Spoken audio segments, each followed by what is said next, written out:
어머님, 지금 누구 마음대로 그걸 만지세요? 며느리가 내 손을 세차게 내리치며 소리쳤다. 부엌에는 짝 하는 날카로운 소리가 울려 퍼졌다. 숟가락이 바닥으로 떨어지며 사방에 찌개, 국물이 튀었다. 아들 성민은 식탁에 앉아 휴대폰만 들여다보고 있었다. 고개조차 들지 않았다. 지영은 경멸이 가득한 눈으로 나를 쳐다봤다. 마치 내가 이 집의 불청객이라도 되는 것처럼. 인생의 아이러니하게도 그 집은 내 집이었는데 말이다. 제가 모르는 일에 손대지 마시라고 1000번은 말씀드렸잖아요. 며느리는 팔짱을 끼며 말을 이었다. 나는 겨우 중얼거렸다. 그저 음식을 데우려고 했을 뿐인데, 네, 그런데 망치고 계시잖아요. 며느리가 내 말을 끊었다. 가만히 좀 계세요. 여기 와서 요리사 놀이하시라고 있는 거 아니에요. 무거운 침묵이 흘렀다. 손은 맞은 것보다 수치심 때문에 더 화끈거렸다. 그리고 내 아들은 아무 일 없다는 듯 휴대폰만 보고 있었다. 한마디 말도, 눈길도, 어떤 몸짓도 없었다. 아들의 침묵이 며느리의 목소리보다 더 아팠다. 나는 침을 삼키고 억지 미소를 지었다. 내 말이 맞구나, 지영아. 미안하다. 네, 물론이죠. 미안하시겠죠? 며느리는 눈을 흐기며 비꼬듯 대꾸했다. 나는 숟가락을 줍기 위해 몸을 숙였다. 그러다 바닥에 비친 내 모습이 기억보다 훨씬 늙어 보인다는 것을 깨달았다. 희끗희끗한 머리, 깊게 팬 주름, 퀭한 눈. 마치 서서히 쓰러져가는 낯선 사람을 보는 것 같았다. 하지만 그 순간 아주 작고 거의 보이지 않는 불꽃 하나가 내 안에서 타올랐다. 몇 년 동안 잠들어 있던 무언가였다. 지영은 거만한 걸음걸이로 식당을 나갔고 비싼 향수 냄새가 공중에 맴돌았다. 성민은 그 장면이 자신과는 아무 상관없다는 듯 계속 침묵했다. 나는 남은 점심을 주워 쓰레기통에 버렸다. 손이 떨렸다. 두려움 때문이 아니라 무력감 때문이었다. 그들이 출근하고 나자 나는 집에 홀로 남았다. 내가 아들을 키웠고 죽은 남편이 벽에 페인트를 칠했으며 구석구석 추억이 깃든 이 집이 이제는 모든 것이 낯설게 느껴졌다. 모든 웃음소리, 모든 가구, 모든 사진이 변해 있었다. 침묵을 채우기 위해 라디오를 켰지만 아나운서의 목소리는 공허하게만 들렸다. 나는 식탁에 앉아 텅 빈 벽을 바라보았다. 예전에 내 남편 영수의 사진이 걸려있던 곳에는 작은 못자국만 남아 있었다. 지영이 음산한 기운이 돈다며 내려버렸다. 죽은 사람은 묘지에 있어야 한다고 했다. 가끔은 나 역시 반쯤 죽어 있다는 사실을 며느리가 잊고 있는 것 같았다. 그날 밤 설거지를 하고 있는데 차고에서부터 그들의 웃음소리가 들려왔다. 성민은 아무 일도 없었다는 듯 마치 자기 아들 앞에서 나를 모욕하지 않은 것처럼 그녀와 함께 웃고 있었다. 그때 어머니가 해주시던 말씀이 떠올랐다. 침묵도 대물림 되는 거란다, 얘야. 제때 말하지 않으면 내 자식들도 너처럼 입 다무는 법을 배우게 될 거야. 나는 평생을 침묵하며 살았다. 남편이 처음으로 소리쳤을 때도 침묵했다. 남편과 사별하고 홀로 성민을 키워야 했을 때도 침묵했다. 아들이 아내를 데리고 들어와 사는 것이 잠시뿐일 거라고 했을 때도 침묵했다. 며느리가 내 공간과 권위, 그리고 이제는 존엄성까지 빼앗기 시작했을 때도 침묵했다. 하지만 그날 바닥에 떨어지는 숟가락 소리 앞에서 나는 내 침묵이 끝나가고 있음을 깨달았다. 나는 내 방으로 가 침대 옆 서랍장을 열었다. 그곳에는 세월의 흔적으로 낡은 빨간색 표지에 작은 수첩이 있었다. 남편이 죽었을 때부터 쓰기 시작한 나의 일기장이었다. 첫 장에는 파란 잉크로 쓴 문장이 있었다. 혹시 내가 멀게 느껴지거든 거울을 보오. 당신이 누구인지 일깨워주는 내가 거기 있을 테니. 나는 슬픔 때문이 아니라 분노 때문에 울었다. 내가 누구였는지를 잊었을 뿐만 아니라 다른 사람들이 나를 지우도록 내버려뒀다는 사실을 깨달았기 때문이다. 나는 단호하게 수첩을 닫았다. 거울 속 나를 보며 처음으로 스스로에게 말했다. 이제 그만, 미수가. 이제 그만해. 그날 밤 나는 평소처럼 아침 식사를 준비했다. 커피를 내리고 토스트를 굽고 오렌지 주스를 만들었다. 하지만 그러는 동안 내 머릿속은 쉴 새 없이 돌아갔다. 지영을 생각했다. 거만한 눈빛, 나를 쓸모없는 늙은이라고 부를 때의 날카로운 목소리를, 그리고 내 아들 성민을 생각했다. 어떻게 내 아들이 이렇게 낯선 사람이 되었는지를. 아침에 그들이 내려왔을 때 집 안에는 갓 구운 빵 냄새가 가득했다. 지영은 하품을 했고 성민은 TV를 켰다. 아무도 내게 인사하지 않았다. 나는 식탁에 아침을 차려주고 커피를 따랐다. 그리고 서서 그들을 지켜보았다. 그러다 문득 다른 장면을 상상했다. 똑같은 식탁이지만 조용하고 두 사람이 예상치 못한 무언가 앞에 앉아 마침내 침묵하게 되는 모습을. 그 생각이 전류처럼 나를 관통했다. 그것은 증오가 아니었다. 정의감이었다. 자기 집에서 허락을 구하는데 지친 한 여자의 정의감. 지영이 곁눈질로 나를 보며 말했다. 뭘 보세요? 어머님? 나는 미소 지었다. 아니다, 얘야. 그냥 내일은 재미있는 날이 될 것 같아서. 그녀는 이해하지 못한 채 비웃음을 터뜨렸다. 나도 미소 지었다. 하지만 속으로는 이미 계획을 세우고 있었다. 그날 아침 나는 한 가지를 배웠기 때문이다. 나 같은 여자가 두려움을 버리면 이 세상에 그 누구도 막을 수 없다는 것을. 토요일이었다. 아침부터 집안은 음식 냄새와 웃음소리, 소음으로 가득 찼다. 지영이 직장 동료들을 점심 식사에 초대한 것이었다. 물론 내게는 미리 알려주지 않았다. 나는 며느리가 마트 봉투를 들고 들어와 명령조로 말하는 것을 보고서야 알았다. 어머님, 빨리 가서 식당 테이블 좀 닦으세요. 손님, 오니? 나는 앞치마에 손을 닦으며 물었다. 네, 며느리는 내 피를 차갑게 만드는 거짓 미소를 지으며 답했다. 친구들이 점심 먹으러 올 거예요.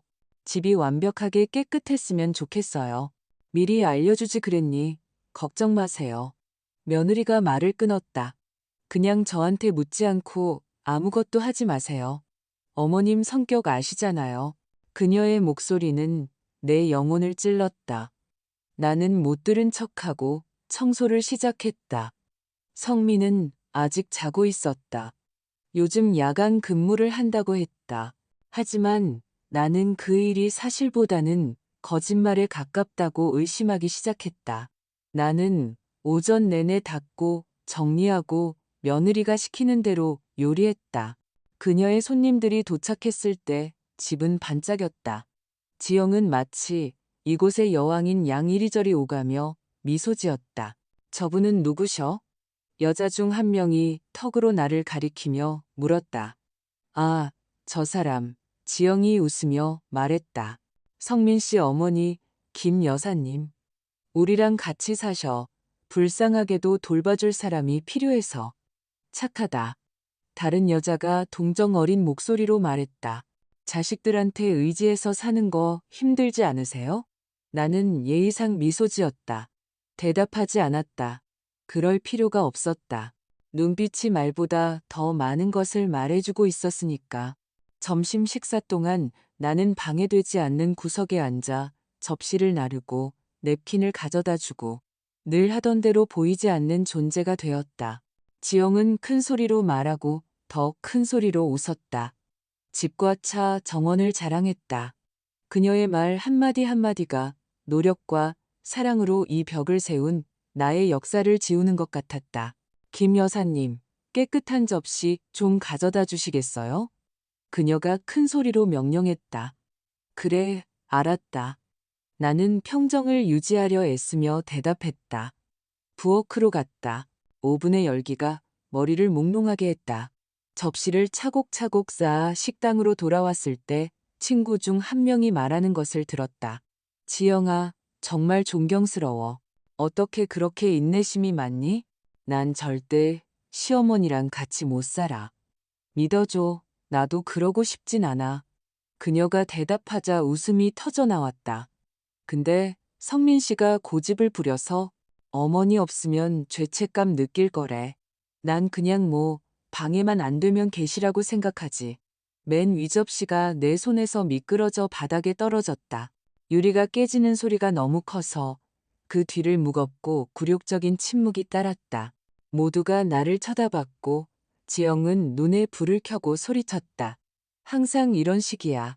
아무것도 하지 말라고 하면 꼭 일을 망친다니까. 미안하다. 나는 조각들을 주우려고 몸을 숙이며 중얼거렸다. 내버려둬요. 그녀가 내 손을 밀치며 말했다. 손베일라. 그런 거 하나 제대로 못하면서. 여자들은 시선을 내렸다. 아무도 아무 말도 하지 않았다. 막 계단을 내려오던 성민은 복도에 멈춰서서 그 광경을 지켜봤다. 나는 애원하는 눈으로 그를 바라봤다. 그의 한마디면 충분했다. 단 한마디. 하지만 그는 가만히 서 있었다. 그의 침묵은 모욕 그 자체보다 더 심한 충격이었다. 그거 치우고 좀 사라져 주세요. 제발. 지영이 말했다. 여기서 우는 꼴 보이기 싫으니까. 울지 않아. 내가 대답했다. 정말이었다. 울지 않았다. 내 안에 무언가가 말라가고 있었다. 나는 천천히 일어나 접시 조각들을 모아 부엌으로 가져갔다. 그곳에서 조각들을 쓰레기통에 떨어뜨렸다. 하나씩 그 소리를 내 인내심의 파편처럼 들으며 나는 조리대에 기대어 심호흡을 했다. 울지 않았다. 그저 새롭고 이상하며 거의 위험하기까지 한 평온을 느꼈을 뿐이다. 오후에 손님들이 떠나고 집이 다시 조용해졌을 때 나는 부엌에 홀로 남았다. 식탁은 빈잔과 음식 찌꺼기로 가득했다. 나는 마치 전쟁의 폐허를 치우는 사람처럼 천천히 모든 것을 정리했다. 바닥에서 깨진 접시, 조각 하나를 발견했다. 가장자리에 파란 꽃이 그려져 있었다. 나는 그것을 주머니에 넣었다. 왜 그랬는지는 모른다. 어쩌면 깨진 모든 것이 사라지는 것은 아니라는 걸 기억하기 위해서였을지도. 때로는 깨진 것이 배일 수도 있으니까. 그날 밤 성민과 지영이 잠들었을 때 나는 내 물건들을 보관하는 뒤쪽 방으로 갔다. 낡은 사진으로 가득 찬 상자를 열었다. 내 결혼식, 성민의 탄생, 재봉사로 일하던 초년 시절의 사진들. 사진 한 장에는 남편이 선물해준 새 재봉틀 앞에서 내가 웃고 있었다. 그 아래에는 남편이 쓴 메모가 있었다. 그 누구에게도, 심지어 나에게도 의지하지 않도록. 나는 빛바랜 잉크 위로 손가락을 쓸었다. 그 문장은 어떤 모욕보다도 나를 더 강하게 때렸다. 평생을 일해온 내가 숨쉬는 것조차 허락을 구하게 되다니. 창밖을 보았다. 달빛이 마당을 비추고 바람이 커튼을 흔들었다. 순간 남편이 그곳에 서서 내가 누구인지를 일깨워주는 것 같았다. 나는 몇 년 동안 사용하지 않았던 재봉틀 앞에 앉았다. 조심스럽게 만지고 먼지를 닦아냈다. 차가운 금속의 감촉이 마치 깨어남처럼 느껴졌다. 있잖아요, 영수 씨. 나는 속삭였다. 이제 때가 온 것 같아요. 나는 실과 바늘을 들었다. 마치 미뤄뒀던 대화를 다시 시작하는 것처럼 페달 소리가 방안을 채웠다. 처음에는 부드럽게, 그러다 단호하고 결연하게. 재봉은 언제나 나의 안식처였다. 그날 밤, 그것은 나의 무기가 되었다. 아직 무엇을 할지는 몰랐다. 그저 다른 사람들이 나를 위해 결정하는 동안 더 이상 가만히 있지 않을 것이라는 것만 알았다. 더 이상은 다음 날 아침 지영이 내려왔을 때 갓 내린 커피 향이 언제나처럼 그녀를 맞았지만 나는 더 이상 예전의 내가 아니었다. 그녀는 나를 쳐다보지도 않고 습관적인 목소리로 이것저것 명령했다. 나는 미움도 분노도 없이 오직 확신을 가지고 차분하게 대답했다. 새로운 것을 배웠기 때문이다. 한 여자가 혼자서도 살아남을 수 있다는 것을 발견했을 때 그녀는 어떤 적보다도 더 위험해진다. 그리고 나는 이제 막 시작했을 뿐이었다. 여자가 울음을 그치면 두려워해야 한다는 말이 있다. 나는 그날 아침 눈을 뜨고 내 안에서 무언가 다른 것을 느끼기 전까지는 그 말을 이해하지 못했다. 평온. 하지만 달콤한 평온이 아니라 가슴에 내려앉아 기다리는 묵직한 평온이었다. 아침 식사는 차려졌고 창문으로 햇살이 들어왔으며 침묵은 너무나 완벽해서 내 숨소리마저 들을 수 있을 정도였다. 성민은 이미 출근했다. 지영은 언제나처럼 아직 자고 있었다. 나는 식탁 앞에 앉아 커피잔을 바라보았다. 수증기가 천천히 피어올랐다. 마치 서두르지 않고 형성되고 자라나는 생각처럼. 그리고 그때 나는 때가 왔음을 알았다.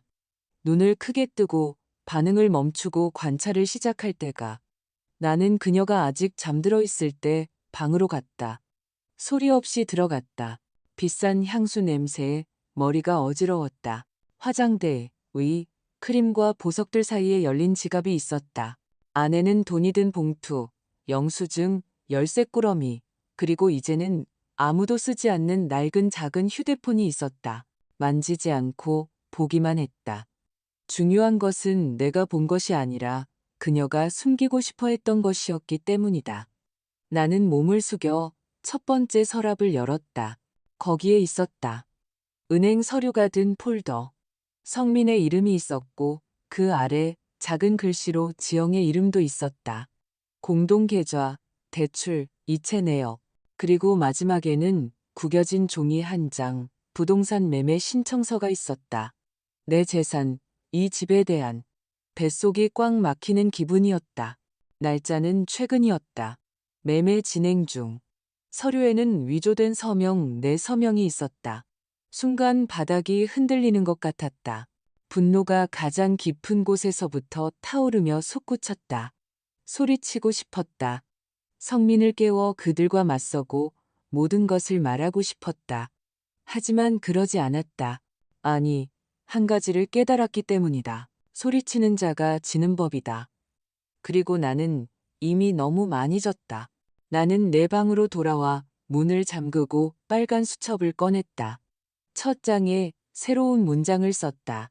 너의 침묵으로 너를 존중하지 않는 자는 네가 말할 때 너를 두려워하리라. 이것이 나의 지침이 될 것이었다. 나는 남은 하루를 평범하게 보내는 척했다. 말을 아꼈다. 웃어야 할 때 웃었다. 평소처럼 음식을 차렸다. 하지만 내면은 모든 것이 달랐다. 그녀의 모든 몸짓, 모든 말, 모든 움직임을 관찰하고 저장하고 분석했다. 그들이 내가 여전히 순종적인 늙은이라고 믿는 동안 나는 기록하고 있었다. 밤에는 거실에서 그들이 다투는 소리를 들었다. 지영은 빠르고 초조하게 말했다. 내가 그 서류에 서명하라고 했잖아요. 성민 씨. 그게 유일한 방법이에요. 지금 그 얘기 하고 싶지 않아. 그가 짜증스럽게 대답했다. 해야만 해요. 우리 그 돈 필요하고. 당신 어머니가 영원히 살 것도 아니잖아요. 뒤이은 침묵은 칼날 같았다. 나는 내 방에서 겨우 숨을 쉬었다. 발소리가 들리고 문이 세게 닫히는 소리, 그리고 TV가 켜지는 소리가 들렸다. 지영은 자기 방에 틀어박혔다. 성민은 거실에 남아 허공을 응시했다. 나는 알았다. 내 아들은 그녀의 야망과 두려움, 죄책감에 갇혀 있었다. 그리고 지영은 그저 모든 것을 차지할 순간을 기다리고 있을 뿐이었다. 그날 밤 나는 잠들지 않았다. 생각하고, 계획하고, 썼다. 이것은 단순히 복수하는 것이 아니라 그들에게 가르쳐 주는 것이었다. 내가 몇 년 동안 느꼈던 것을 단 한순간이라도 느끼게 해주는 것. 시계가 3시를 가리켰을 때 나는 재봉 상자를 열었다. 그곳 실과 단추들 사이에 지영이 결코 알지 못할 추억들을 보관하고 있었다. 나의 자격증들, 원본 등기권리증, 남편의 편지들, 그리고 유언장이 든 봉투. 모든 것이 내 이름으로 되어 있었고 그들은 그것조차 몰랐다. 나는 미소 지었다. 운명은 때로 기묘한 방식으로 균형을 맞춘다. 다음 날 아침 나는 누구보다 일찍 일어나 시장에 가서 이웃들에게 인사하고 꽃을 사서 돌아왔다. 내가 도착했을 때 지영은 나를 이상하게 쳐다봤다. 그 꽃은 뭐예요? 그녀가 물었다. 식탁을 장식하려고. 집이 예쁘게 보였으면 해서 내가 대답했다. 어머님답지 않게 별일이네요. 그녀가 경멸적으로 말했다. 그래, 그럴 수도 있지. 가끔 늙은이들도 변하고 싶을 때가 있단다. 나는 그녀에게 미소 지었고 순간 그녀의 눈에서 무언가를 보았다. 불신, 완벽했다. 의심은 나의 가장 좋은 동맹이었다. 나는 남은 하루를 거실에서 조용히 바느질하며 보냈다. 실들이 내 손가락에서 얽히는 것이 마치 내 머릿속 생각들 같았다. 나는 모든 세부사항, 모든 단어, 모든 몸짓을 계획했다. 나는 충동적인 여자가 아니었다. 기다리는 법을 배운 여자였다. 밤에 모두가 잠들었을 때 나는 빨간 수첩을 열고 다시 썼다. 존중 없는 사랑은 예속이다. 그리고 예속은 사랑이 아니라 두려움의 위장이다. 그 문장은 잠들기 전 나의 마지막 기도였다. 새벽에 나는 커피를 준비하고 남편이 20년 전에 심은 레몬나무 아래 마당에 앉았다. 바람이 잎사귀를 부드럽게 흔드는 소리가 마치 내게 말을 거는 것 같았다. 거의 다 됐어요, 영수 씨. 나는 허공에 말했다. 거의 다 준비됐어요. 나는 지영의 방 창문을 바라보았다. 커튼은 움직였지만 아무것도 보이지 않았다. 그럼에도 나는 미소 지었다. 내 안에 무언가가 그 여자가 이제 편히 잠들지 못할 것이라고 말해주고 있었기 때문이다. 그리고 그것은 시작에 불과했다. 두려움에는 냄새가 있다. 시큼하고 짙은 낡은 쇠 냄새 같은. 몇 년 동안 나는 며느리가 목소리를 높이거나 아들이 미간을 찌푸릴 때마다 그 냄새를 맡았다. 하지만 그날 오후 지영의 손바닥이 내 뺨을 때리고 그 소리가 부엌에 울려 퍼졌을 때 나는 두려움을 느끼지 않았다. 역겨움을 느꼈다. 너무나 순식간에 일어난 일이라 반응할 시간조차 거의 없었. 내가 들고 있던 주전자가 바닥에 떨어져 사방에 물을 쏟았다. 지영은 분노로 일그러진 얼굴로 나를 노려봤다. 내 물건 만지지 말랬죠. 참견쟁이 늙은이. 나는 뜨겁고 화끈거리는 뺨에 손을 가져갔다. 성민은 그녀 뒤에 얼어붙은 채 늘 그랬듯 텅 빈 표정으로 서 있었. 지영아, 그만해. 그가 확신 없이 중얼거렸다. 그만하라고? 그녀가 그에게 돌아서며 되물었다. 당신 어머니는 선을 몰라. 그냥 선반을 닦고 있었을 뿐이야. 내가 차분하게 말했다. 내 향수가 쏟아졌기에. 거짓말. 항상 핑계뿐이지. 그녀가 소리치며 테이블 위에 있던 꽃병을 밀었다. 유리가 산산조각 났다. 집 전체가 그 소리에 흔들리는 것 같았다. 나는 아무 말도 하지 않았다. 바닥의 조각들, 부서진 꽃과 섞인 물을 바라보며 생각했다. 이 또한 지나가리라. 내 마음속에는 더 이상 두려움이 없었고 계획이 있었기 때문이다. 나는 방에 틀어박혔다. 얼굴이 아팠지만 더 아픈 것은 아들의 무관심이었다. 그가 그녀와 몇 분간 다투는 소리, 그리고 참은 소리, 엔진 소리, 그리고 침묵이 들렸다. 그들은 떠났다. 나는 거울로 갔다. 뺨이 붉었다. 지영의 손자국이 선명했다. 피부 위로 손가락을 쓸며 내 눈에서 처음에는 알아보지 못했던 무언가를 보았다. 평온. 분노도 슬픔도 아닌 순수한 평온. 끝이 이미 시작되었음을 아는 자에게 찾아오는 그런 평온. 나는 빨간 수첩을 들고 썼다. 그들은 내 손을 더럽혔다. 하지만 죄책감이 아니라 기억으로. 모든 구타, 모든 모욕, 모든 침묵이 내 역사의 일부가 되어가고 있었기 때문이다. 그들이 아닌 나에 의해 쓰여질 이야기. 그날 밤 그들이 돌아왔을 때 나는 아무 일도 없었던 것처럼 행동했다. 저녁을 차려주고 그에게 미소 지었다. 성민은 내 눈을 마주치지 못했다. 반면 지영은 평범함을 가장하며 시시콜콜한 이야기들을 끊임없이 늘어놓았다. 나는 조용히 고개를 끄덕였지만 내 생각은 다른 곳에 있었다. 그녀의 모든 말에서 자신이 이겼다고 믿는 한 여자의 모습을 보았고 그것이 내게 힘을 주었다. 그들이 식사하는 동안 나는 그들의 몸짓, 습관, 시간표, 사소한 부주의를 관찰했다. 모든 것을 마음속에 기록했다.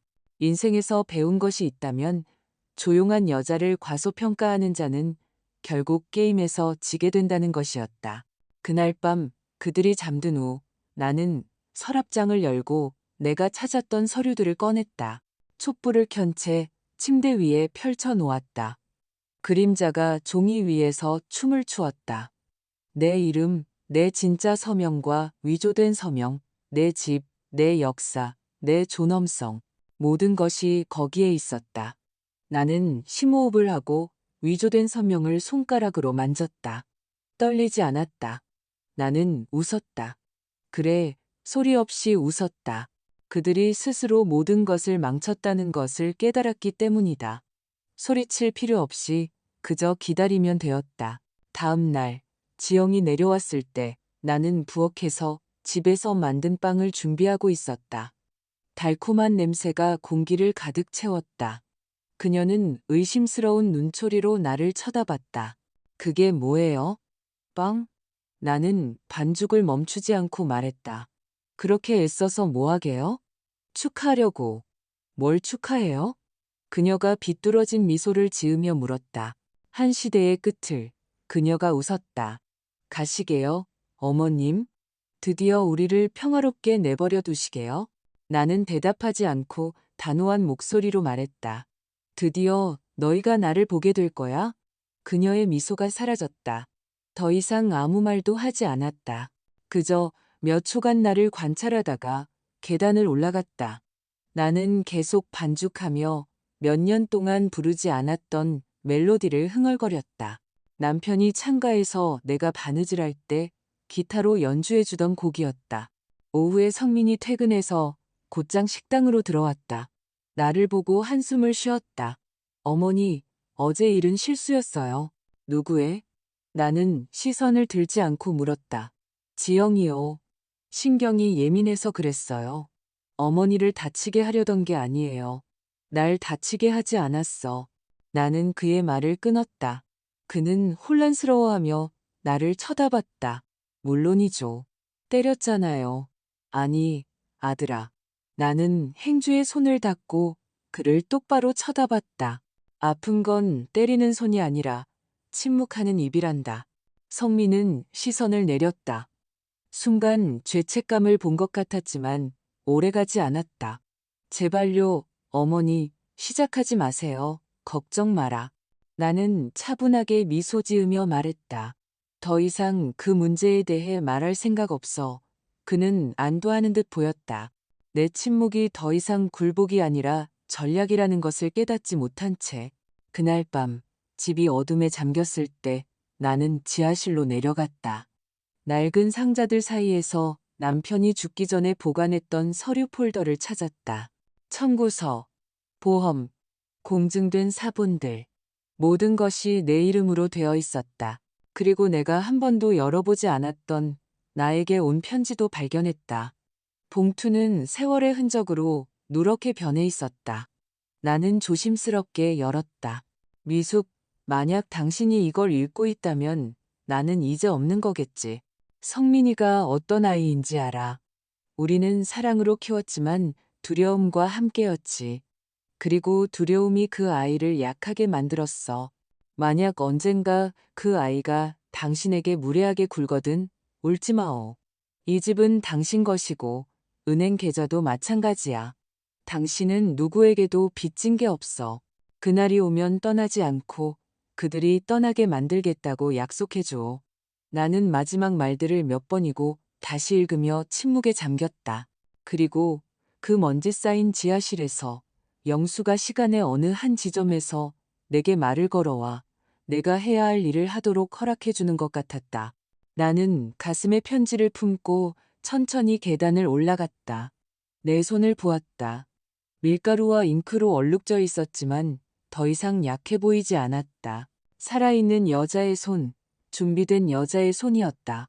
편히 쉬어요, 영수 씨. 나는 속삭였다. 거의 다 끝났어요. 때로는 침묵이 가장 완벽한 복수의 형태다. 그 주에 나는 누구와도 다투지 않았고 울지도 불평하지도 말을 많이 하지도 않았다. 그저 관찰했다. 지영은 그것을 견디지 못했다. 마치 그녀의 분노가 내 반응을 먹고 자라는 것 같았다. 그리고 그것을 찾지 못하자 무너지기 시작했다. 반면 성민은 혼란스러워했다. 나는 매일 아침 미소로 그를 맞이하고 아침을 준비해주고 어떻게 잤는지 물었다. 언제나와 같은 일상이었지만 내 말투에 무언가가 변해 있었다. 너무 친절하고 너무 평온하며 최악은 진심이었다. 내 목소리에는 원망이 없었다. 오직 평화만이. 그리고 죄책감으로 가득 찬 집에서 평화는 견딜 수 없는 것이 된다. 목요일, 나는 어느 때보다 일찍 일어났다. 새벽이 하늘을 옅은 주황색으로 물들였다. 나는 라디오를 켜고 빵, 스크램블 에그, 오렌지 주스를 준비했다. 정성껏 식탁을 차리고 어머니가 수놓은 식탁보와 크리스마스에만 사용하던 도자기, 접시를 찬장에서 꺼냈다. 모든 움직임이 조용한 선언이었다. 그들이 내려왔을 때 그들은 걸음을 멈췄다. 지영은 미간을 찌푸렸다. 이게 다 뭐예요? 아무것도 아니야. 나는 미소 지으며 대답했다. 특별한 아침 식사를 해주고 싶었어. 왜요? 우리가 언제 마지막으로 함께 식탁에 앉게 될지 아무도 모르니까. 성민은 나를 이상하게 쳐다봤다. 지영은 신경질적인 웃음을 터뜨렸다. 괜찮으세요, 어머님? 그 어느 때보다도 그들은 자리에 앉았다. 나는 조용히 커피를 따랐고 그들이 먹는 것을 지켜보면서 내 안에 무언가가 제자리를 잡았다. 처음으로 내 손이 떨리지 않았다. 심지어 지영이 의심 가득한 시선을 던졌을 때조차도. 아침 식사 후 지영은 나갔다.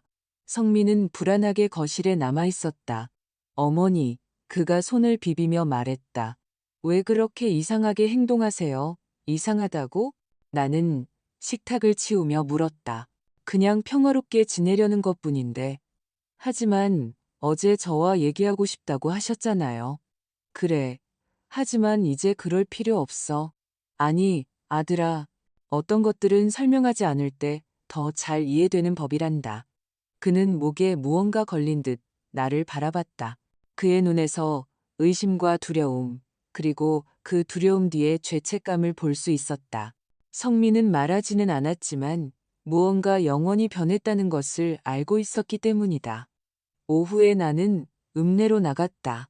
평소와 같은 거리를 걷고 이웃들에게 인사하고 꽃을 샀다. 평범한 날인 것처럼 하지만 아니었다. 나는 은행에 갔다가 법무사 사무실에 들러 서류 몇 가지를 제출하고 다른 서류에 서명했다. 남편의 오랜 친구였던 법무사가 나를 진지하게 쳐다봤다. 정말 괜찮으시겠습니까? 김 여사님? 그 어느 때보다도요. 내가 말했다. 아드님이 이해하지 못할 겁니다. 이해할 필요 없어요. 그저 겪으면 될 뿐입니다. 나는 가벼운 마음으로 건물을 나섰다. 공기에서는 젖은 흙냄새가 났다. 마치 하늘이 무언가 정화될 것임을 아는 것처럼 그날 밤 나는 그들이 가장 좋아하는 음식인 갈비찜을 요리했다. 성민은 피곤하게, 지영은 기분 나쁘게 돌아왔다. 저녁 식사는 조용하고 평화로웠다. 식사가 끝나고 식탁을 치우며 말했다. 내일은 집에 없을 거다. 왜요? 지영이 물었다. 볼 일이 좀 있어서. 늙은이가 무슨 볼 일이 있다고. 그녀가 비웃으며 말했다. 내 인생의 볼 일이지. 나는 그녀의 눈을 똑바로 쳐다보며 대답했다. 그녀는 대꾸하려 했지만 내 말투에 무언가가 그녀를 멈추게 했다. 성민은 못 들은 척했다. 나는 내 방으로 올라가 문을 닫았다. 책상 위에는 내 빨간 수첩이 있었다. 마지막 페이지를 펴고 썼다. 존중이 깨졌을 때 그것은 말로 고쳐지지 않는다. 행동으로 고쳐진다. 그리고 내일 나는 행동할 것이다. 나는 불을 껐다. 악몽도 두려움도 없이 깊이 잠들었다. 한 여자가 사랑으로 대우받기를 기다리는 것을 멈추고 스스로를 존엄하게 대하기 시작할 때만 찾아오는 그런 잠이었다. 새벽이 오기 전에 잠에서 깼다. 하늘은 인생의 흐름을 소리 없이 바꾸는 중요한 날들을 알리는 잿빛을 띠고 있었다. 나는 차분하게 옷을 입고 머리를 빗고 커피를 준비했다. 서두르지 않았다. 영혼이 이미 무엇을 할지 결정했을 때 몸은 그저 따를 뿐이기 때문이다. 커피 향이 집안을 가득 채웠다. 나는 평소처럼 식탁을 차렸지만 이번에는 중앙에 나무 상자 하나와 그 위에 그들의 이름이 적힌 접힌 편지를 놓았다. 성민과 지영에게. 떨리는 글씨체는 나약함이 아니라 내가 침묵했던 모든 것의 무게였다. 시계가 7시를 가리키는 동안 나는 창가에 앉아 기다렸다. 계단에서 지영의 발소리, 짜증 섞인 목소리, 완벽한 불평의 일상이 들려왔다. 성민은 반쯤 잠이 깬 채 그녀 뒤를 따라 내려왔다. 그들은 상자를 보고 멈췄다. 저게 뭐예요? 그녀가 물었다. 선물이니? 나는 하늘에서 눈을 떼지 않고 대답했다. 무슨 선물이요? 너희가 이해를 시작하기 위한. 지영은 편지를 보고 조심스럽게 집어들었다. 성민이 뒤로 다가왔다. 그의 손이 떨렸다. 읽어도 돼요? 그가 물었다. 물론이지. 나 자신도 놀랄 만큼 차분하게 말했다. 이제 너희가 읽을 차례야. 그가 편지를 펼쳤다. 그의 목소리는 소리내어 읽는 동안 떨리기 시작했다. 성민아, 지영아. 몇 년 동안 나는 너희를 섬기고 듣고 모욕을 침묵 속에서 견뎠다. 내가 약해서가 아니라 희망이 있었기 때문이야. 이기심을 이기는 사랑에 대한 희망. 하지만 사랑은 구걸하는 것이 아니라 얻는 것이다. 이 집은 내 손과 내 아버지의 손으로 지어졌다. 너희들 것이 아니다.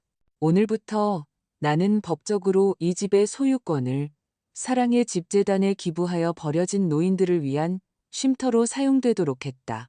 너희가 나를 보내려 했던 그곳에 이제 다른 이들이 존엄을 가지고 살게 될 것이다. 나는 평화롭게 떠난다. 나를 찾지 마라. 김미숙. 뒤이은 침묵은 끔찍했다. 밖의 새들조차 지저귀지 않았다. 지영은 분노로 일그러진 얼굴로 나를 쳐다봤다. 무슨 짓을 한 거예요? 미친 늙은이. 해야 할 일을 했을 뿐이다. 그럴 순 없어요. 이 집은 성민 씨 집이라고요. 내 것이었지. 그리고 이제는 감사를 모르는 자의 것은 누구의 것도 아닐 것이다. 성민은 창백해져서 편지를 떨어뜨리고 머리를 두 손에 파묻고 식탁에 기댔다. 어머니, 왜 이런 짓을 하셨어요? 네게 존중을 가르치지 못했기 때문이다. 그리고 이제 너는 인생이 은혜를 모르는 자들에게 가르치는 방식으로 배우게 될 것이다. 상실로 지영은 상자로 달려들어 열었다. 안에는 성민이 어렸을 때의 사진, 집에 기초 공사를 하던 남편의 사진, 시멘트를 가득 묻힌 손으로 웃고 있는 내 사진이 있었다. 그리고 사진들 아래에는 공증되고 도장이 찍히고 서명된 취소 불가능한 기부 증서가 있었다. 그녀는 웃기 시작했지만 그것은 공허하고 신경질적인 웃음이었다. 믿을 수 없어. 믿을 수 없어. 믿어야지. 내가 대답했다. 모든 것이 합법적이야. 그리고 다시 나를 미쳤다고 부르기 전에 미친 사람들만이 정상인들이 상상만 하는 일을 감행한다는 걸 기억해. 성민은 붉어진 눈, 갈라진 목소리로 나를 쳐다봤다. 어디로 가실 거예요? 소리치지 않는 곳, 침묵이 아프지 않은 곳으로. 오늘은 이해하지 못할지도 모르지만 아들아, 언젠가는 알게 될 거야. 떠나는 어머니가 항상 도망치는 것은 아니라는 것을. 때로는 해방되는 것이라는 것을. 지영은 벌떡 일어나 편지를 바닥에 던지고 소리치며 집을 나갔다. 성민은 꼼짝 않고 앉아 있었다. 시계는 8시를 가리켰다. 창문으로 햇살이 들어와 식탁을 따뜻한 빛으로 감쌌다. 마치 우주가 내게 이제 다 끝났어라고 말해주는 것 같았다. 나는 일어나 내 방으로 가서 여행 가방과 빨간 수첩, 남편의 사진을 챙겼다. 나가기 전 마지막으로 집을 둘러보았다. 1000번도 더 닦았던 바로 그 바닥. 내 기도와 눈물을 들었던 벽들. 하지만 그날 아침 모든 것이 다르게 보였다. 자유롭게. 성민 옆을 지나가며 그의 어깨를 만졌다. 네가 잘못되길 바라지 않는다, 아들아. 어머니, 그저 네가 내가 잊었던 것을 배우길 바랄 뿐이야.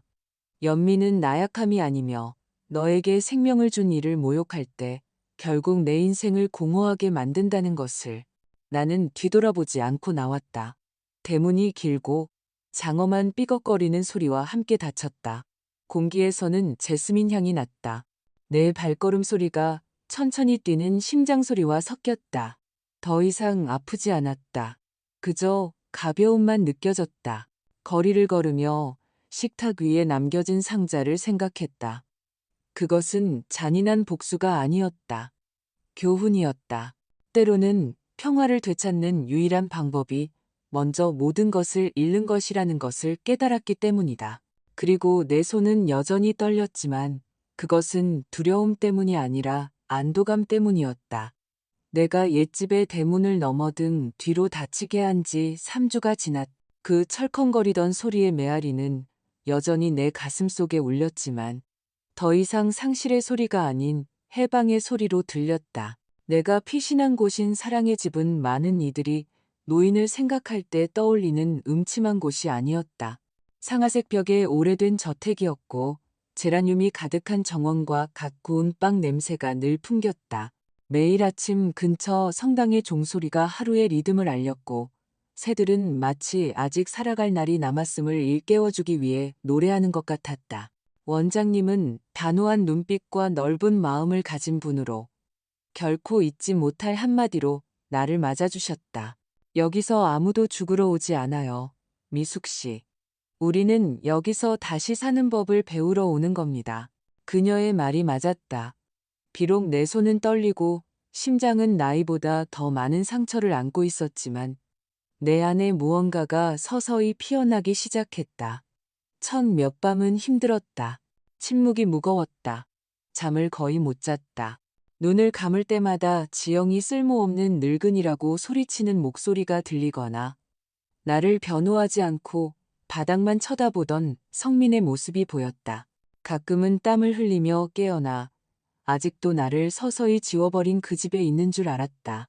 하지만 눈을 뜨면 오직 평온만이 있었고 침묵이 항상 벌이 아니라 때로는 치유라는 것을 깨달았다. 나는 요양원의 재봉실을 맡기 시작했다. 바늘, 실, 천 사이에서 안식처를 찾았다. 한 땀 한 땀 바느질할 때마다 내 영혼의 조각을 꿰매는 것 같았다.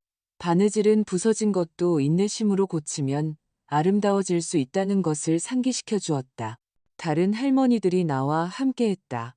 식물과 대화하는 미망인 옥자 할머니, 관절염으로 뒤틀린 손가락으로 피아노를 치는 경자 할머니, 그리고 인생이 모든 것을 앗아갔음에도 호탕하게 웃는 정순 할머니. 그들과 함께 나는 본질적인 것을 배웠다. 외로움은 그것을 이해하는 사람들과 함께 나눌 때 아프지 않다는 것을. 어느 일요일 오후 창가에서 흰 식탁보를 꿰매고 있는데 원장님이 다가오셨다. 면회 왔어요. 미숙 씨. 면회요? 나는 의아해하며 물었다. 누가요? 키가 크고 갈색 머리에 슬픈 눈빛을 한 남자요. 심장이 순간 멎는 것 같았다. 이름을 말했나요? 아니요. 하지만 그럴 필요는 없을 것 같네요. 나는 몇 초간 침묵했다. 내 손이 천 위에서 차갑게 굳었다. 붉은 실이 공중에 멈춰섰다. 마치 그 순간을 깨뜨릴까 두려워하는 것처럼 나는 심호흡을 하고 말했다. 기다리라고 전해주세요. 나는 천천히 정원으로 걸어갔다. 공기에서는 젖은 흙냄새가 났다. 멀리 레몬나무 아래 그가 서 있었다. 성민, 고개를 숙이고 어깨를 축 늘어뜨린 채 주머니에 손을 찔러 넣고 있었다. 늙어 보였다. 어쩌면 처음으로 그의 진짜 얼굴을 보여주고 있는지도 몰랐다. 나를 보자 그가 고개를 들었다. 순간 다가와야 할지 말아야 할지 망설이는 듯했다. 어머니, 가는 목소리로 그가 말했다. 한때 나의 안식처였던 그 단어가 처음에는 낯설게 느껴졌지만 이내 잊고 있던 애무처럼 내 마음을 부드럽게 만들었다. 네가 올 줄은 몰랐다. 내가 대답했다. 저도요. 그가 중얼거렸다. 며칠 동안 어머니를 찾아다녔어요. 우리는 말없이 서로를 바라보았다. 바람이 레몬나무 잎사귀를 흔들었고 그 사이로 햇살이 비쳐 그의 얼굴에 빛을 그렸다. 길 잃은 아이처럼 보였다. 지영이 떠났어요.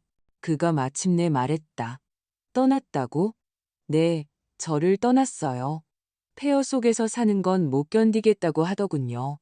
나는 슬프게 미소 지었다. 폐허는 벽이 아니었단다. 아들아, 너희들이었지. 그는 고개를 숙였다. 반박하지 않았다. 할 수 없었다. 우리는 돌벤치에 앉았다. 성민의 눈은 붉고 피곤해 보였다. 어머니 편지를 1000번은 읽었어요. 그가 말했다. 그날 이후로 잠을 잘 수가 없었어요. 그래서 뭘 배웠니? 내가 차분하게 물었다. 제가 어머니께 잘못했다는 거요. 제가 겁쟁이였다는 거요. 아니, 성민아. 내가 부드럽게 말했다. 너는 바라보는 것을 잊은 아들이었을 뿐이야. 그가 울기 시작했다.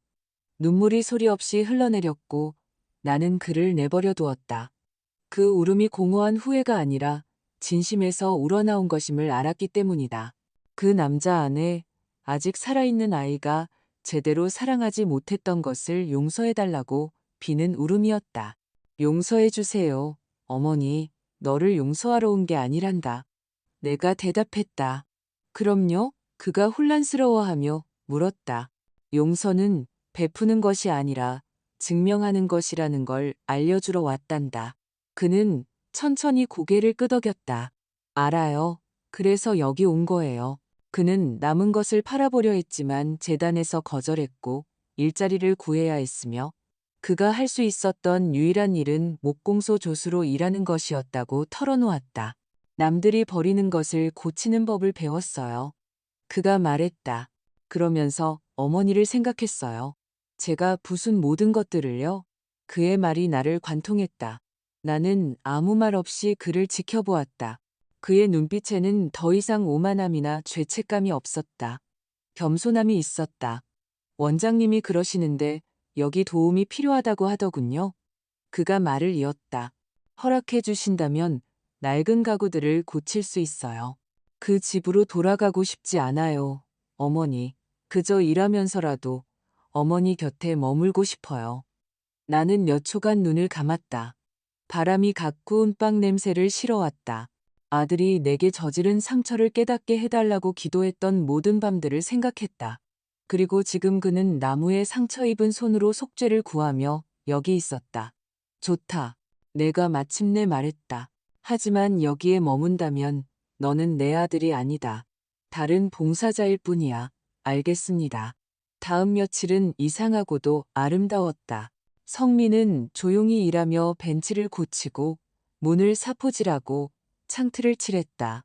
다른 할머니들은 처음에는 호기심으로 나중에는 애정 어린 눈으로 그를 바라봤다. 그는 그들에게 인사하고 이야기를 들어주고 커피를 타주었다.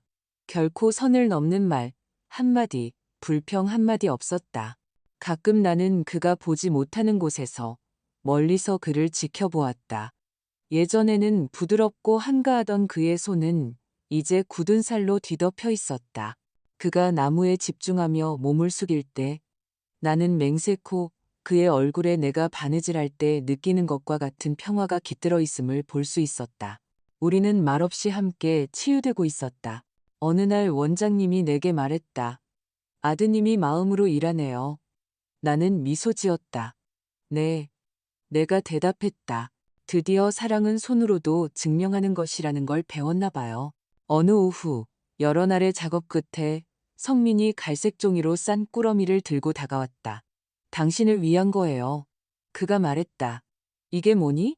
제 손으로 직접 만든 거예요. 나는 조심스럽게 꾸러미를 열었다. 안에는 잎사귀와 꽃 모양으로 조각된 나무 액자가 있었다. 중앙에는 낡은 사진 한 장, 남편과 어린 성민, 그리고 우리에게 더 이상 존재하지 않는 집 앞에서 웃고 있는 내가 있었다. 나무는요, 그가 설명했다. 어머니 방에 있던 옷장에서 나온 거예요. 집 비우러 갔을 때 찾았어요. 그냥 버릴 수가 없었어요. 계속 당신의 것으로 남을 수 있는 무언가로 만들고 싶었어요. 나는 할 말을 잃었다. 액자는 아름답고 윤이 나고 따뜻했다. 나는 손가락으로 그것을 어루만졌고 마치 아직 집의 기억을 간직하고 있는 것처럼 희미한 진동을 느꼈다.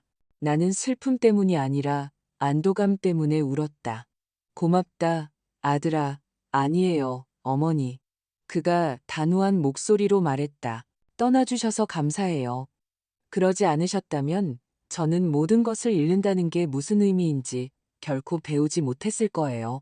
그날 밤 요양원에 불이 꺼졌을 때 나는 책상 위에 액자를 바라보았다. 촛불에 불꽃이 춤추며 사진 속 얼굴들을 비췄다. 나는 남편과 그의 낡은 편지를 생각했다. 만약 언젠가 그 아이가 당신에게 무례하게 굴거든 울지 마오, 떠나지 마오. 그들이 떠나게 만들겠다고. 나는 미소 지었다. 나는 그들을 쫓아내지 않았다. 그저 그들 자신의 거울을 들여다보게 했을 뿐이다. 그리고 그 거울에 비친 모습이 어떤 벌보다도 그들을 더 많이 변화시켰다.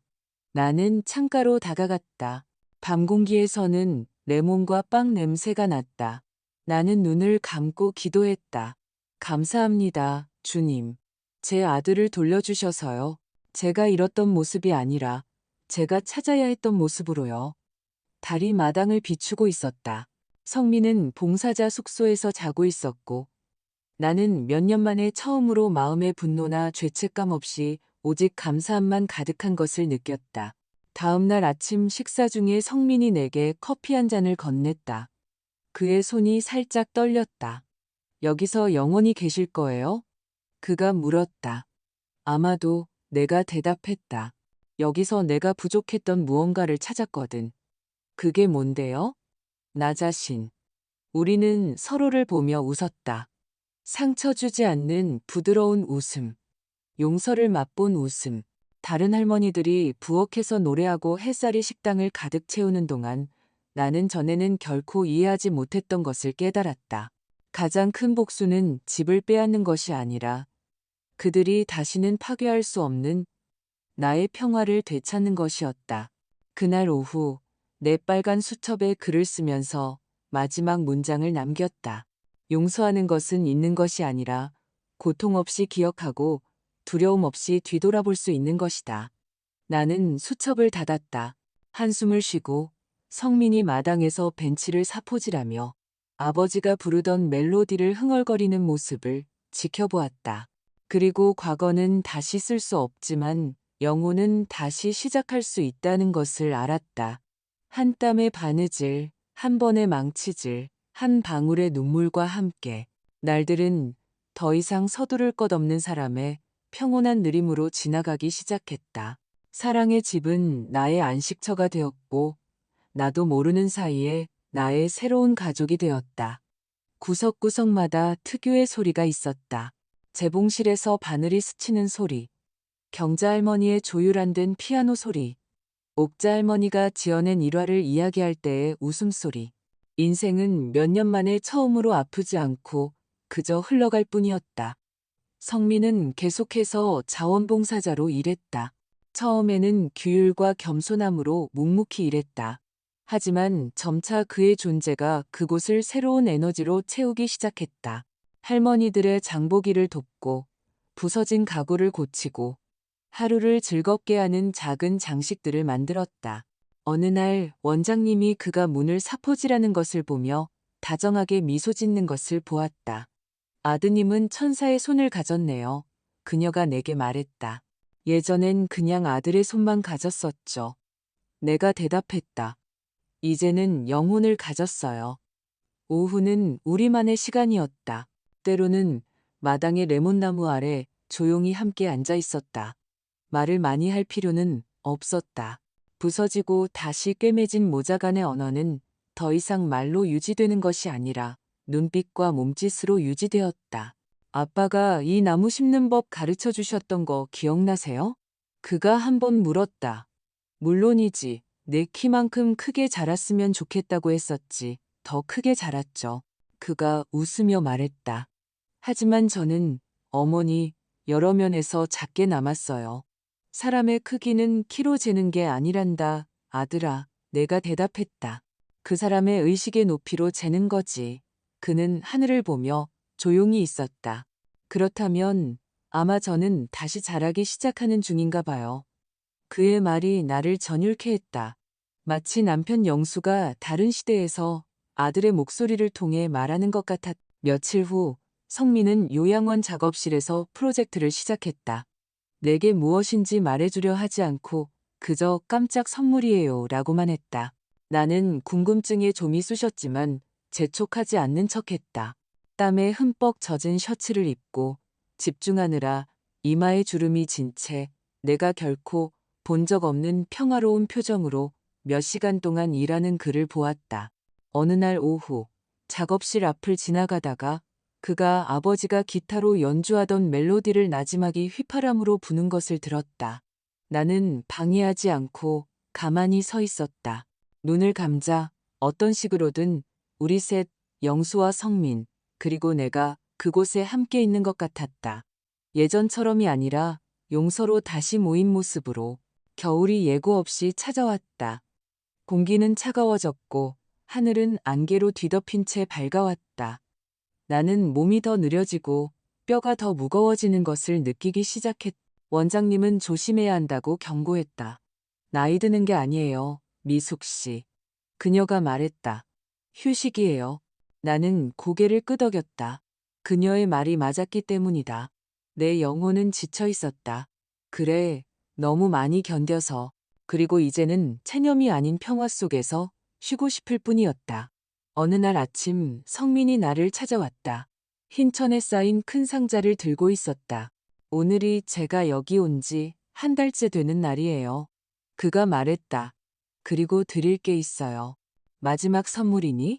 그는 나를 작업실로 이끌었다. 갓 자른 나무 냄새가 강했다. 대패밥으로 덮인 테이블 위에 천으로 덮인 물건이 보였다. 성민은 긴장과 다정함이 섞인 눈으로 나를 바라보았다. 아버지가 그러셨어요. 가장 가치 있는 선물은 사는 게 아니라 만드는 거라고. 늘 그렇게 말씀하셨지. 내가 미소 지으며 대답했다. 그래서 이건 제가 당신을 위해 만든 거예요. 그가 천을 걷어냈다. 그리고 거기에는 등받이에 문구가 새겨진 손으로 조각된 나무 벤치가 있었다. 나는 천천히 다가가 글자 위로 손가락을 쓸며 읽었다. 힘은 소리치는 것이 아니라 속삭이는 것임을 가르쳐준 여인이 여기 안다. 나는 말을 할 수 없었다. 숨이 가슴에 막혔다. 막을 수 없이 눈물이 흘러내리기 시작했다.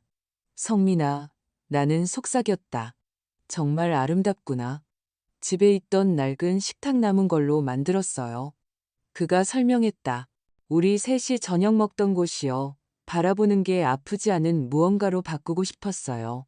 과거가 더 이상 상처가 아니라 지탱해주는 추억이 되도록요. 얼마나 오랫동안 울었는지 모른다. 그는 말없이 나를 안아주었고 몇 년 만에 처음으로 그렇게 하는 것에 부끄러움을 느끼지 않았다. 다음 며칠 동안 벤치는 정원의 심장이 되었다. 매일 아침 나는 뜨개질을 하거나 기도하거나 그저 해돋이를 보기 위해 앉아있는 할머니들에게 둘러싸인 벤치를 발견했다.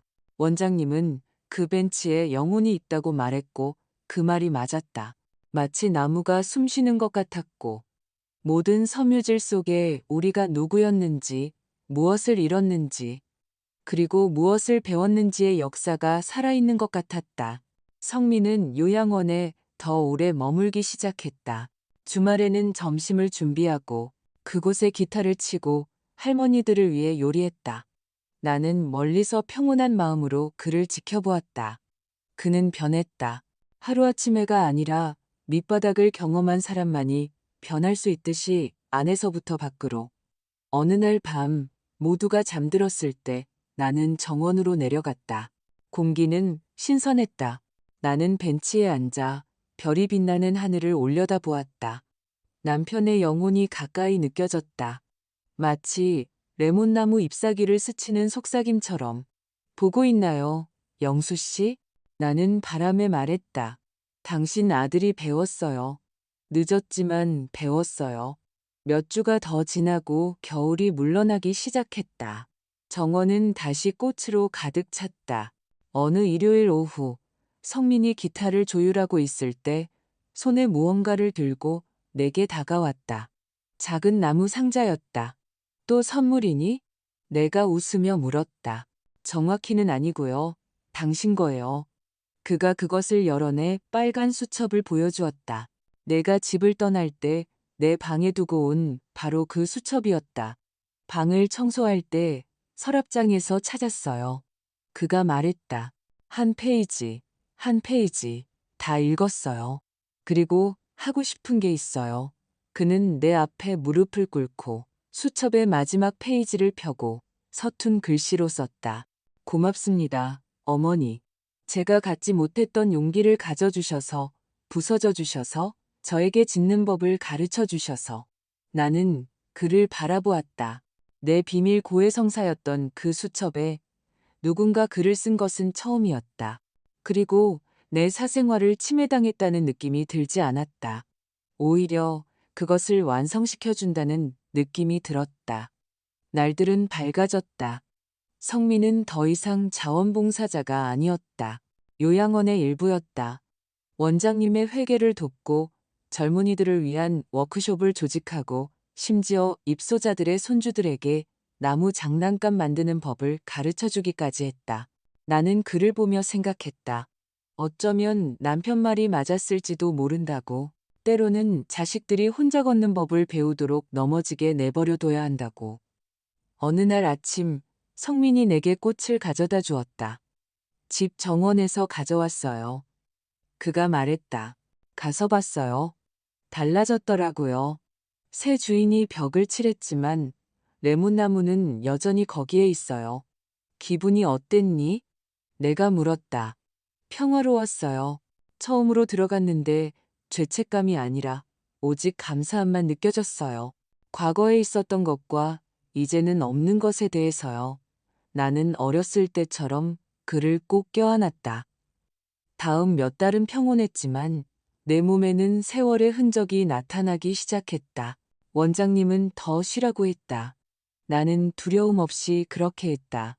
끝을 두려워하지 않았다. 내 영혼은 가벼웠다. 마치 이미 내 목적을 다한 것처럼. 어느 날 밤 성민이 정원에서 나와 함께 있을 때 내가 말했다. 아들아, 내가 더 이상 없을 때 네가 여기에 계속 있었으면 좋겠다. 여기요? 그래, 이 요양원에. 이 할머니들은 젊은 손길이 필요하고 너는 내가 내게서 보고 싶었던 마음을 가졌어. 그런 말씀 마세요, 어머니. 슬픔으로 말하는 게 아니란다. 내가 확신시켰다. 자랑스러움으로 말하는 거야. 이제는 평화롭게 갈 수 있으니까. 성민은 눈물을 감추려 고개를 숙였다. 나는 그의 손을 잡았다. 벤치를 잘 돌보겠다고 약속해다오. 약속할게요. 그리고 한 가지 더 약속해다오. 무엇이든요. 늙고 지치고 말이 없는 사람을 보거든 무시하지 마라. 어쩌면 거기에 아들아 또 다른 김미숙이 앉아 있을지도 모르니까. 그는 눈물이 고인 눈으로 미소 지었다. 약속할게요, 어머니. 며칠이 지났다. 어느 추운 새벽 다구는 소리에 잠이 깼다. 몸은 무거웠지만 영혼은 평온했다. 창밖을 보았다. 하늘은 남편이 죽던 날 아침과 같은 보랏빛이었다. 나는 눈을 감고 심호흡을 했다. 좋은 것, 나쁜 것, 배운 것, 모든 것에 감사했다. 성민은 내가 정원 벤치에서 빨간 수첩을 손에 든 채 잠들어 있는 것을 발견했다. 울지 않고 그저 담요로 나를 덮어주고 말없이 내 옆에 앉았다. 바람은 부드럽게 불었고 레몬나무에서는 꽃향기가 났으며 공중에는 희미한 속삭임이 그에게 말하는 것 같았다. 이제 잘했구나, 아들아. 몇 주 후 성민은 벤치 위에 명패를 달았다. 거기에는 이렇게 쓰여 있었다. 고통을 가르침으로 침묵을 힘으로 바꾼 김미숙을 기리며. 요양원의 할머니들이 울었다. 원장님도 울었다. 성민은 눈물을 머금고도 미소 지었다. 이게 어머니의 마지막 선물이었어요. 그가 말했다. 그리고 정원 위로 해가 솟아오를 때 한 줄기 빛이 벤치를 비추었다. 마치 온 하늘이 나를 껴안는 것처럼. 내 몸은 더 이상 그곳에 없었지만 내 영혼은 평온하게 앉아 우리가 함께 자라기 위해 심었던 나무가 꽃피는 것을 지켜보고 있었기 때문이다.